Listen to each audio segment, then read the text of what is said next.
Hello, welcome to Viscount Leisure. I'm Charles and I'm going to take you on a very quick tutorial video around this Compass Rallye 530. Just want to make sure that we know what we're doing when we get to site and how everything works in there. So let's just go around it and see what's what. Obviously when you get to site, the first thing you want to be doing is making sure your caravan's nice and level. Okay, so this Caravan luckily has an EMP auto leveling system. You can see each of the big foot pads down there. There's also a ram under each wheel as well.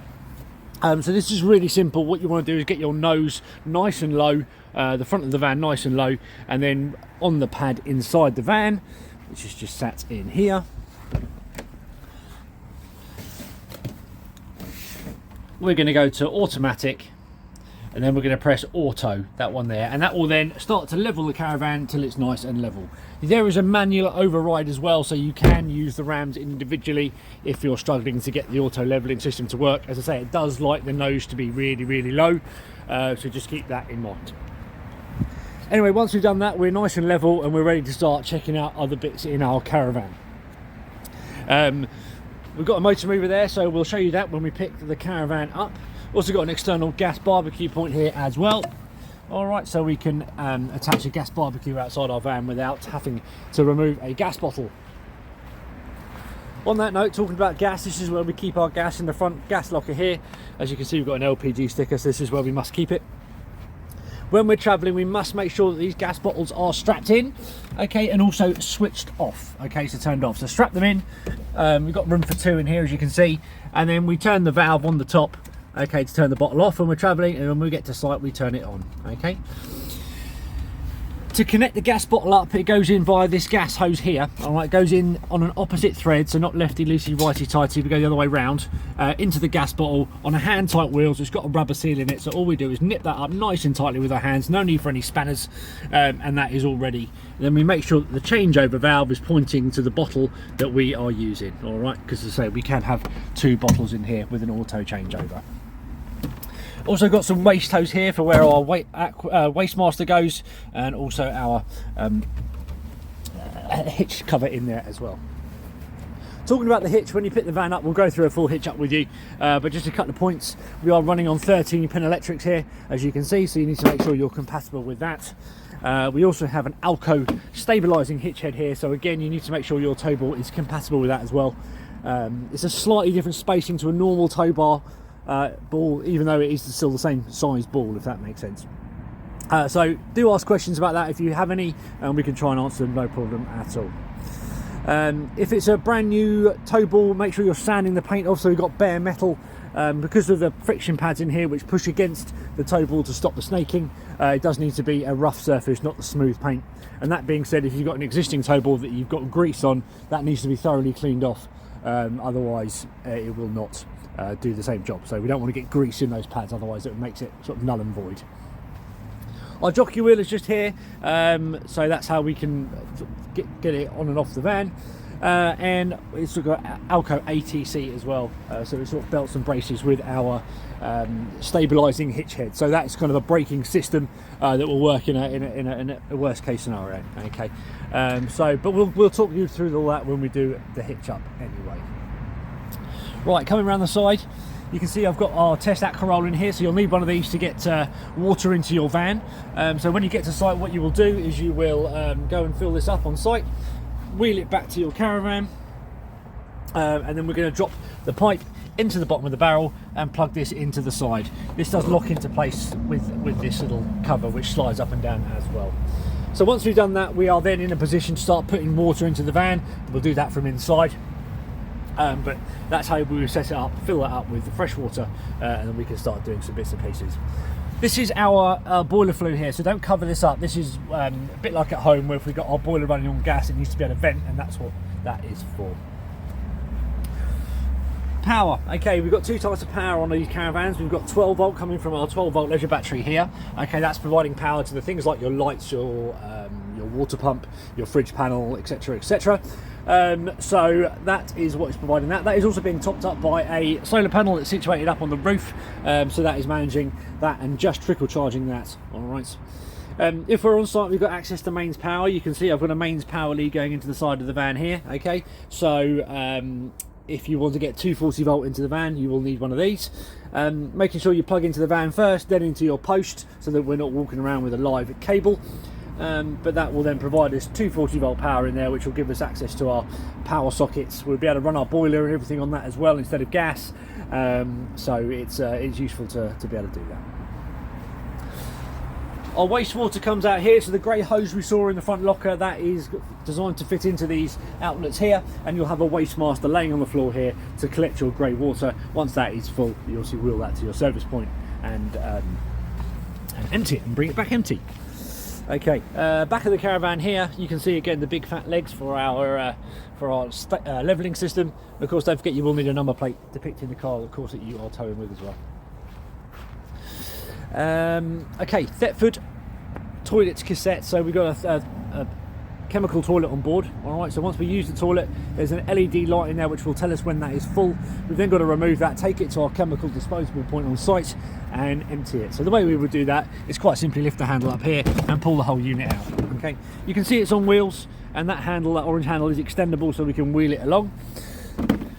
Once we get to the dedicated site, what we do is we open this up by moving this to 90 degrees, take the cap off the end, pressing this orange button here. What that does is release all the air pressure inside the unit, okay, and then we're able to empty the unit out. I then suggest getting a hose pipe, washing it out a little bit, making sure we're getting rid of all the dregs and getting rid of it again before we reprime this with some chemicals. All right, either blue or green depending on what one you're using, and the amount that you put in there and how you dilute it will be on the bottle of whichever chemical it is you decide to use. All right, I would also suggest using Caravan toilet paper rather than domestic toilet paper because it just breaks down better and doesn't clog up. Got lots of seals around all of these lockers. I would suggest having some silicone spray on board and just periodically going around your rubber seals, you know, and your windows and your lockers and all that kind of stuff, just to keep them soft and supple and doing what it is that they're supposed to do. See our awning light at the top there, and of course our aerial sitting up there, but we'll have a look at those inside the van as well. Right, in we go. Right, it looks like the van's all in bits, but just for easy access for me, for showing you bits and pieces really more than anything. So I've already got this plumbed up and running, okay, so we'll sort of go through the motions, I suppose, in relation to plumbing the van up. So first thing you do when you're going to get in your van is you're going to come and make sure all your drain valves are closed, and also your taps are shut as well, okay. The reason for that is you should have left them open the last time you left your van, and we'll go through that again a little bit later on. So first things first, this little switch here, this is our drain valve for our boiler that you can see situated here. You'll find it like that. You're going to come in and flick it down. That way when we start pumping water in, it's not going to fall straight down to the ground through this valve. It will carry on through and into our boiler. Right, as I say, then what we're going to do is make sure all of our taps are shut in here, bathroom, shower, just to make sure that is all done as well. If we're using the onboard tank, as you can see, we've got an onboard tank on this van. I've got the inspection hatch open. We also have a valve for that one, which is just situated in here. Okay, so there we go. We've got open and close. So if you're using that, you obviously want to close that valve. So that we can start pumping water into here from our aqua roll should you wish to do so, because we can choose whether we go straight from the aqua roll or whether we come from here as well, so we'll have a look at that as well. Once that's all done, we then want to start pulling water in. Now if you're just using your aqua roll outside, you would come over here. We're going to turn everything on. This is our main panel, on and off here. All of our light switches and everything are here as well, but this is for our water pump. So we're going to turn the water pump on. And if you just leave it in the middle like that, that is purely running from our aqua roll outside, okay? That's how I've got it set up at the moment. However, if you want to fill that onboard tank up, what you would do is you would come and flip this switch down to external. And you can hear that now, it's starting to pull the water through, okay? And then once that's full, all right, we turn that off, and then you would then switch it over to the internal pump, which will then allow us to pump water from our from the tank here to our taps. All right, but anyway, so I'm just going to leave it how it is in the middle there. We then want to fill that boiler up. So what we do is we come to our tap, turn it over to the hot side, turn the tap on. You can see I've got a nice steady flow of hot water here. That's because I've already plumbed this van up. but what you will get is a lot of gurgling, all right, coughing, spluttering. It does take a bit of time, because if you imagine that boiler there is full of air, so we're going to pull that water in from the aqua roll, we're going to fill the boiler up, and it's going to push all that air out of our tap that we've got on. So leave it open until you get a steady flow of water like that. Then we know we've purged all the air out of the system, or primed the system, and we are going to then do the same in the bathroom, on the tap, and also in the shower. Even if you're not planning on using the shower, I would suggest doing it, because it gets all the air out of the system and it will work much better in that regard. Do the same on the cold side. This of course will be much quicker, because it's not filling the boiler up, it's coming straight from the aqua roll. Alright, so, or the water tank, depending on what you're using. Okay, so once that's all done and we've got all the air out of the water, we can then start looking at heating up that water in that boiler. We do that from our Aldi panel over here. So it's an Aldi central heating system, wet central heating system, and it all operates from this one panel. This is my standby screen here, so this is telling me the temperature in the van at the moment is 22.5, as say I've had the heating on overnight. It's telling me I'm plugged into mains, so I have access to mains power, because the boiler will work on mains power or gas, depending on whether or not I'm plugged into mains. And this is telling me here that the circulation is on, so the heating is actually working at the moment. To wake the screen up, we're going to press the menu button. Alright, this is really simple, this panel. Top one is our temperature. Okay, so we just quite simply select the temperature that we want inside the van.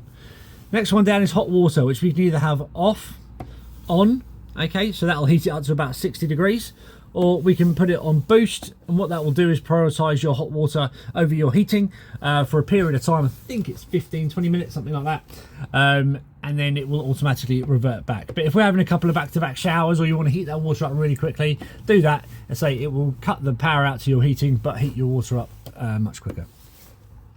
Then depending on what kind of power we're using, as I say, we're plugged into mains at the moment, so we can change this. So I can have it off, 1 kilowatt, 2 kilowatts, or 3 kilowatts, depending on what kind of power I'm using. All right, 2 kilowatts is fine here. If I had it on 3 kilowatts and I was running my fridge and my hairdryer, and I keep tripping out my panel, which is down there, which we'll have a look at in a bit, I know I'm trying to draw too much current, so I might come down here, drop it down to 1. It depends on where you are and what you're using. All right. If I don't have access to mains power, I'll just light my boiler on the gas, obviously making sure I've got enough gas and that the bottle is switched on. Okay. There are other settings you can go into. You can set priorities and all that kind of stuff. I'm not going to go into that now. There is a book pack which you'll find in your top drawer over here, and that will have an instruction manual in it. But the main thing is, what's the temperature in the van? My hot water on, off, on boost. What kind of power am I using? Am I using electric, and how much electric am I using? And gas, if I've not got any power, mains power. I can use a combination of the two, so I could have 3 kilowatts of gas of power running and the gas on at the same time. If it was really cold outside and I wanted to heat it up really quickly, then I might turn my gas off and then just run it on the electric. So you've got a lot of versatility there as to what you want to do. Right, once that's done, that's fine. We can start looking around other stuff in the van. What we're going to quickly do is have a look at this down here, which is our main power supply unit. Okay, so as I said, we've got two types of power. From the battery is a 12 volt, so we've got blade fuses like you would have in your car, and it tells you what they all do down here. So if you need to change a fuse, that's where you're coming to. And this here is when we're running on 240 volt. All right, so very much like you would have at home, we've got all these trip switches. So if something trips out, this is where you come to correct that. But this one here is our main RCD right on the end here, and that's the one we're going to talk about now. So this is where the power first hits the van, kind of a safety feature really. You have to have them on any 240 volt system. If you're struggling to get your sort of main sockets working, or your fridge or anything like that on the 240 volt side of stuff, the problem's probably that you're not getting power through to the van, and it's where you're plugged into, because they also have trip switches as well. So we can test that by pressing this blue button here. So if I press that and this drops, that tells me that power is fine and I do have power coming to the van. However, if I press that and it stays in the upright position, then there is no power coming to the unit, so I need to go and check elsewhere.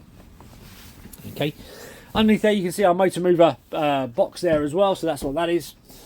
All the windows open in the same way, really simple. We've got 4 handles, 1, 2, 3, 4 on this window, and then we've got these little screws here. So we open the window to the desired openness and then tighten those up either side. Okay, and then we can release them to shut it. It's all got a breather setting, so you can shut it with it slightly open if you want to get some airflow coming through but still have some security. Got some USB sockets, TV point and 240 volt down there. And we also have our stereo, it just situated in here. Our aerial's just up there, and this is our booster box for it as well, so we turn that on from on and off the top and then put the gain up to full. Stereo on off switch is just the source button just here, so we can turn that on and off from there. Okay, quite simple really. It's got a aux in, it's got USB, it's also got a CD player, and of course it's got a radio as well. Okay, right. All the windows have blinds, okay, and if they open they also have fly screens as well. But this one, as you see, doesn't open, so it just has a blind, so we can completely black out the cabin in here. We've also got another little light switch just under here. All right, so there are light switches dotted all over the place, and also our individual reading lights are all individually switched as well. We'll just open up all the cupboards and make sure we're not missing anything. Okay, good. We know how the bed works. That just pulls out from our slats here. All right, and then we drop our cushions in, making sure we're sleeping on the grey side. You see it says sleep on this side just here, so that's what we need to be doing. I would also suggest that you also have like a bolster going across, so it's slightly bigger on here than it is the other side. So flip these over so that they go that way, and then the bolster is next to the window. That way you've got flat all the way across. Okay. Right, in here again we've got a TV point, two 240 volt sockets, solar panel regulator just there, so nothing you need to worry about that. We've also got a Huawei Wi-Fi module in here as well. You would need a data SIM card for to use, but very useful bit of kit. So you could have Wi-Fi in the van, but you will need a data plan with a SIM card to make that work. Right. 240 volt microwave, only operational when we are plugged into mains. However, when you are, you do have access to it, of course. The way we wake this microwave up is just press the EK button a couple of times. When you're traveling, make sure you take this plate out. All right, put it somewhere safe. I'll put it in the book pack, the red book pack that will be in that top drawer over there. All right, but these do come flying out, smashing worktops, all sorts of stuff. So make sure that we are doing that. Of course, we've got our dinette here, which makes into a single bed, very similarly to how we make up the bed at the front. However, we just move this leg. This table forms the base, and then we can move our pillows into position to make the that there. Okie dokie. Right, let's talk about our kitchen quickly. We've talked about the taps, and this is a mixer tap. All right, so hot water over on the hot. Now this does get very hot, this hot water at 60 degrees. So if you've got kids, just be aware it does get very hot. Of course, you can mix it with cold, but it's just something to bear in mind. When we're traveling, make sure all of this is all the way down. Again, these can shake loose. These do bounce around a lot on the road, as I'm sure you can imagine. Right, 3 gas burners, 1 electric. Electric only works when plugged into mains on 240 volt. Other than that, you need to use your 3 gas ones. The way they work, I'm not going to teach you how to use an oven, but I'm sure you know. You turn it on, hold it down, press the igniter button. Right, there we go, and that will light the hob. The same for the grill and for the oven. We do have an oven light, as you can see. Turn on and off from there. Separate grill pans in there, and then our oven. Just bear in mind that this is a Caravan oven, not a domestic oven. All right, so it may take longer to cook stuff when you're cooking it. So just bear that in mind. We have some gas isolators underneath here, so if you need to isolate any of the equipment here, the oven or the fridge, then you can do that from there. Now let's talk about the fridge quickly. 3-way fridge, which means it will work on mains power, as we are at the minute, as you can see there. It will work on gas, so to change that, I will just press the gas button, it will light on gas. I see, assuming I have enough gas in the gas bottle, and it is turned on. I can change my temperature of the fridge from here. All right. I also have a little battery setting there as well. That doesn't mean it will run off the Leisure battery. That means 12 volts. So when I'm plugged into the car, if I want to run my fridge when I'm traveling, then I can put it over onto that setting, and it will take the feed from the 12 volt system of the car. Bearing in mind it's not that powerful, so it won't chill the fridge down very quickly. Over a very long period of time it might. So if you want to put stuff in the fridge, I would suggest chilling it down on gas or electric first, and then switching it over to the right setting when you are on route. I'm going to put that back onto electric, because that's what I'm running on at the minute. That's my on-off button just there. Fridge opens by pressing that, and there we go. Inside we've got our freezer box at the top, and then the rest is just fridge. make sure I'm not missing anything. All important drinks cabinets just over here. All right. Okie dokie. Right, let's have a look in the bathroom. So, in the bathroom, nice big space, Thetford toilet there, so we know about that because of our toilet cassette outside. It works in the absolute normal way of a toilet, so you open it up, use the toilet, flush button's just here, alright. That will then flush from the onboard water system, okay.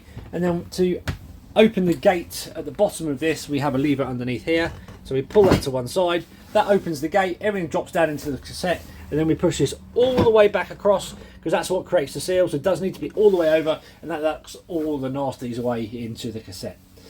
If you leave this open ever so slightly, you won't actually be able to remove the cassette from the outside. So if you are struggling to get the cassette out, it's because this isn't shut properly. Don't try and force it, because you'll break something. Make sure you come in here, just check that's all the way over. Heated towel rail there from my Aldi system. Shower in here has a retainer back here for when we're travelling. All right, one at the top, one at the bottom. We also have a nice big wardrobe here as well. This is the header tank for our heating system. All right, nothing you really need to do. It will fluctuate between the levels as we use the system, and it will gurgle a little bit when the heating is on. Light switch in here. All right, and we've also got an extractor fan in here as well. Actually, it goes both ways depending on which button we press, but we have to make sure we open it from here. All right, so that raises and lowers the dome on top using this little thing here. Okay, I think that's pretty much it in terms of setting the van up. I've got to break the van down anyway, so we'll sort of do that together. We've been on holiday, we've had a nice time. Let's break the van down. What I'm going to do, I'm going to come and turn my fridge off because I don't need it on. You may well be using it with your car. We then want to start draining everything down, so I'm going to turn off my Aldi panel here. I'm then going to turn off my mains. Okay, make sure everything's off. Then we're going to start draining the system. So I'm going to come in here, I'm going to open this here. Okay, that's then draining the boiler. Then going to come and make sure that my tank is draining as well. All right, I'm going to put the inspection hatch back in there.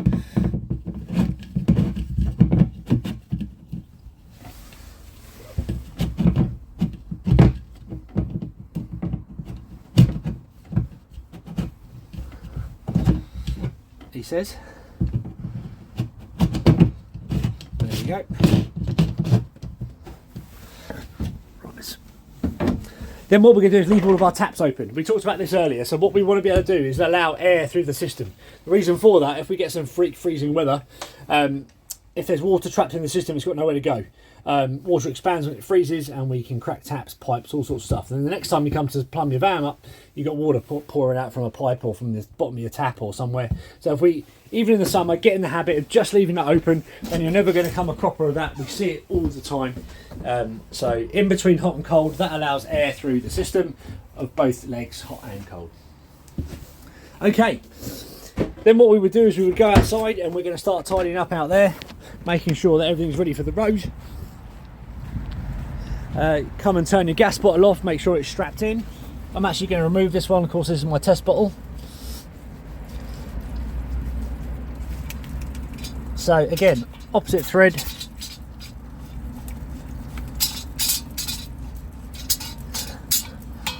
There we go, and I'll take that out in a second.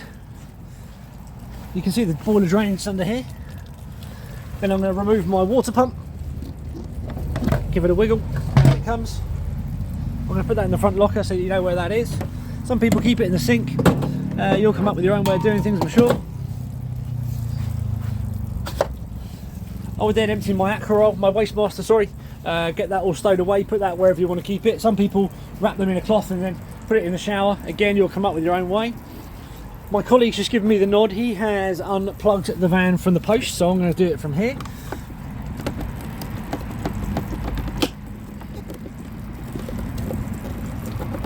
There we go. Right. Then I'd lock everything up, make sure everything's stowed away inside. I've put my microwave plate away, I've shut everything down. I then want to take it off its level. So I'm going to come and get my little tablet here. This does remove. Okay, and as you can see, if I press automatic, and then I'm going to press up, that will then remove all the legs, as you can see, and get us ready for towing. But anyway, that's your Rallye. I hope that's been helpful. Any questions, just give us a shout. We're here to help. But thanks for your time and enjoy your new Caravan.